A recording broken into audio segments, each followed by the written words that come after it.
That brings me back to the German behind, that immigrants in Berlin, Stuttgart, whatsoever, are selling drugs. That is absolutely false. But in Hamburg, the Gambians, most of you people, you know what you do there? Drug dealing. Yeah, if you go to the main steps, drug dealers are there. So that is what's going on. Don't blame Germany.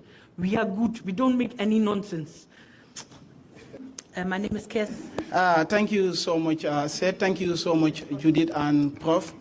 Like I said, okay, I am Mustafa Sonko. I work at the National Youth Service Scheme as the program manager, and then my thesis centered around the perception of migrant returnees of reintegration programs, and then I cited your work on how Gambia handles returnees, and I also lecture at Civil Service University on migration and border management. And then my master's thesis at Malmo, as I said, centered on reintegration programs.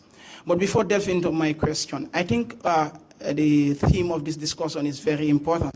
You talk about the myths of migration. And then one of the myths, when Prof started his statements about the Gambia, when you ask even the intellectuals, what is the population of immigrants in the Gambia, you will be shocked that other people will tell you it's more than 20%, 10%, without any research, just bantaba research and then ghetto discussions that they bring in. And this is actually amplified by the politicians who actually want to collect votes. According to GBOS, it's around 5% population, 5%. But you ask even university students anywhere, they can, others will tell you 20, 30% without giving you any statistics. You ask them, the Europeans themselves will tell you, we have a lot of immigrants in the world. It is not true. IOM is telling us that 3.6% of the world is immigrant. That brings me back to the German behind, that immigrants in Berlin, Stuttgart, whatsoever, are selling drugs. That is absolutely false. These are the myths. Just like in the Gambia, they say that immigrants are selling drugs, immigrants are the prostitutes in this country.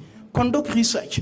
Come to Senegambia, you will realize that many of the people that you meet are either Mandinkas, are either Jolas. So this is a myth. It is not true that immigrants are bringing drugs to the Gambia. It is not true that Gambians immigrants in Germany are bringing drugs. When I traveled to Stuttgart, I met Gambians, irregular Gambian immigrants who are working at warehouse, working their asses off. They are giving this dulden that you are seeing here. They are working 8 to 4 to make sure that they get the legal status. What happens in Spain? Spain was deporting a lot of Gambians. There was a bilateral agreement between the, allow me, just give me, she was talking 10 minutes. Let me just take 5 minutes. Sorry for that. It's okay, yeah. Yeah. But maybe come to a question. Yeah. I'll come to my question. I wanted to decode what Lily was saying. I'm sorry for that. What I was saying, like, we are not actually shifting blame. We have our own politicians that we blame. We hammer them every time. But this is a discussion about the European migration, how they treat our people. I was just giving you an example of Spain. When they opened the bilateral agreement, even though they have a lot of Gambians there who wish to work, again, they open another one and say, Spain bilateral Gambian immigrant, they want to integrate more than 500,000 Gambians who are already illegal there because they needed them. The Gambians, illegal or irregular immigrants in Germany, are needed by the German government because of their aging population. When they need them, they will not categorize them as criminals. But the moment they need them, you have people in the streets who will be saying they are taking our jobs, they are doing this here and there. History tells us it's not different. My question is, with regard to the Frontex, you've cited Frontex, and Frontex has been categorized as an institution that has done a lot when it comes to human rights violation by Amnesty International.